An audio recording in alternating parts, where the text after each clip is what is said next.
গ্রাজুয়েশনের জন্য বাবা মাকে বাসায় বসায় রাখবে না। তাও একটু ভাবতে দাও। আর কত ভাববা তুমি?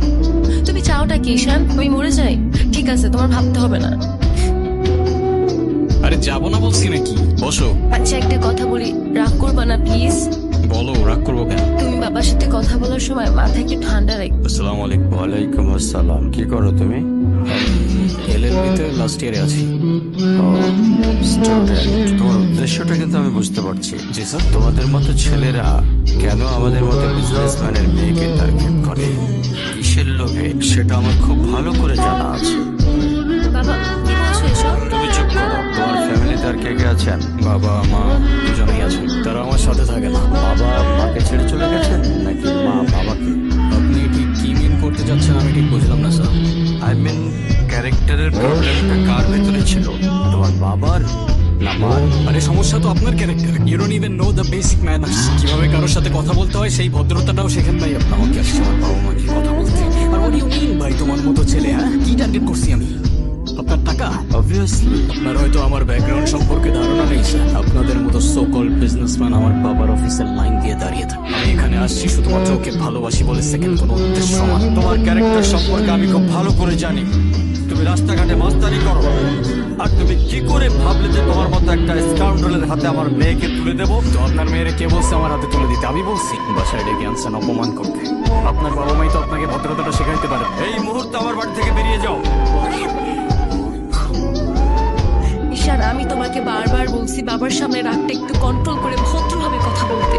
আমার জন্য এতটুকু করতে পারলে না? আমি বাবাকে অনেক কষ্ট করে ম্যানেজ করছি। তুমি জাস্ট একটাবার কি সরি বলো, সবকিছু ঠিক হয়ে যাবে। আমি কেন সরি বলবো? উল্টো তোমার বাবাকে বলো আমাকে এসে সরি বলতে।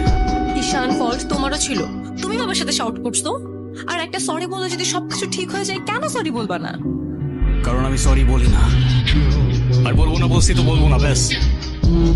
তোমার ইগোর জন্য না তোমাকে কিছু বলতে আমি ভয় পাই। সেদিন তুষার সাথে যা করছো, তারপর থেকে তোমাকে কোনো কিছু বলার সাহস পর্যন্ত আমি পাই না। এরকম চলতে থাকলে দেখবে একদিন আমি চলে যাব।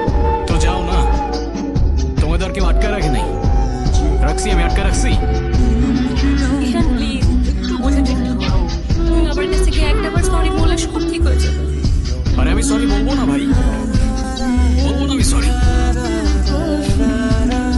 এটাই কি তোমার শেষ ডিসিশন? এখন কি তোমার পেন আর পেপারে সাইন করে বলতে হবে নাকি? ঈশান আমি যদি আজকে এখান থেকে চলে যাই, হয়তো আর কোনোদিন ফিরে আসবো না। আবে তো যাও না।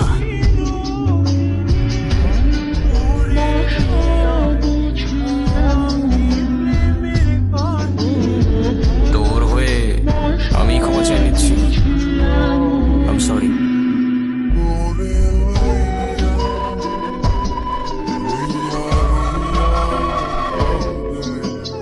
নূর, কি হয়েছে স্যার? আমার জেদের জন্য আমার মেয়ের লাইফটা শেষ হয়ে গেছে।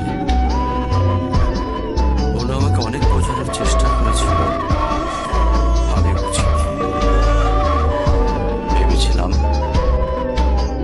আমি যে ছেলেকে চুজ করব সেই হবে ওর জন্য বেস্ট।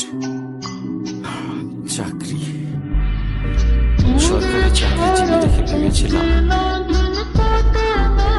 মেয়ের লাইফটা অ্যাটলিস্ট